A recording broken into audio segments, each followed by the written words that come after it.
तपाईको नाम छिरिङ अङजुङ भुटिया भयो।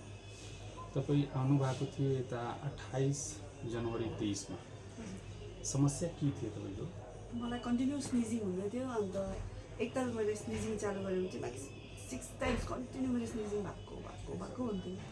स्पेसली डस्ट अलिकति नआउनु पर्ने, अन्त वेदर कन्डिसन अलिकति पनि धुम्म भयो भनेपछि स्निजिङ चालु भइहाल्थ्यो मलाई। मैले एलोपेथी पनि देखाएको थियो 2 इयर्स पहिला, दबाईहरू खायो, फेरि ठिक हुन्थ्यो, फेरि फेरि स्टार्ट भइहाल्थ्यो आफ्टर 6 मन्थ्स 7 मन्थ्स।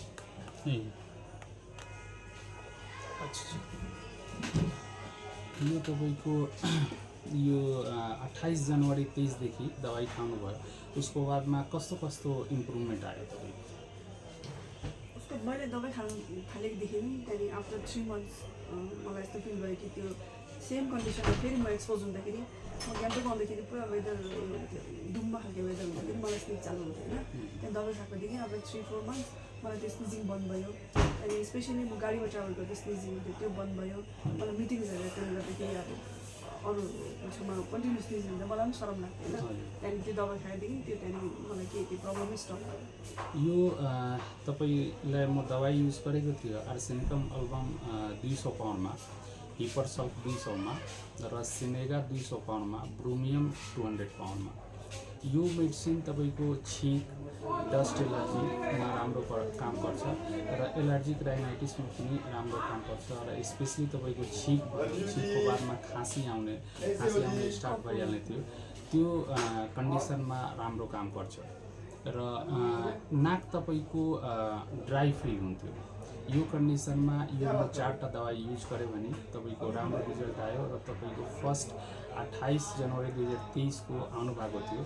उसको बादमा सेकेन्ड भिजिट तपाईँको 12 फरवरी 23 को भने 28 जनवरीदेखि दबाई जो लिनुभयो उसको बादमा कति दिन बादमा राम्रो इम्प्रुभमेन्ट तपाईँलाई देख्नु? आफ्टर 1 मन्थ त्यहाँदेखि आफ्टर 1 मन्थमा मलाई त्यो स्निजिङ अलिक कन्ट्रोल भयो। त्यहाँदेखि मलाई कफिङ आउन थाल्यो होइन। त्यहाँदेखि कफिङको लागि म सेकेन्ड भिजिट गरेँ।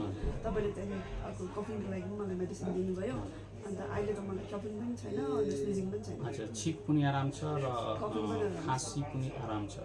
र यो होमियोप्याथिक दबाईमा तपाईँ अलिकति मान्छे भनिन्छ कि तपाईँको ढिलो लाग्छ, किन्तु तपाईँको समस्या हेर्दाखेरि जस्तो स्निजिङ 3 वर्षदेखि थियो, यो 3 वर्षको समस्या 1 महिनामा आराम आयो, त्यो पनि पर्मानेन्ट आराम आयो भने एउटा राम्रो रिजल्ट छ होमियोप्याथिक दृष्टिकोण से कि तपाईँको मान्छेको भित्र एउटा सोच रहन्छ कि यो होमियोप्याथिक दबाई ढिलो लाग्छ, किन्तु तपाईँको यो समस्या हेऱ्यो भने लाग्दैछ कि तपाईँको होमियोप्याथिक दबाईको राम्रो जस्तो सिम्टम्सको ग्राउन्डमा ट्रिटमेन्ट भनिन्छ होमियोप्याथिक ट्रिटमेन्ट, मतलब कस्तो पेसेन्टको सिम्टम्स कस्तो छ र तपाईँको दबाईको जो सिम्टम्स हुन्छ त्यो सिमिलर म्याच गरेर दिए भने के हुन्छ, बिमारी पर्मानेन्ट क्योर हुन्छ।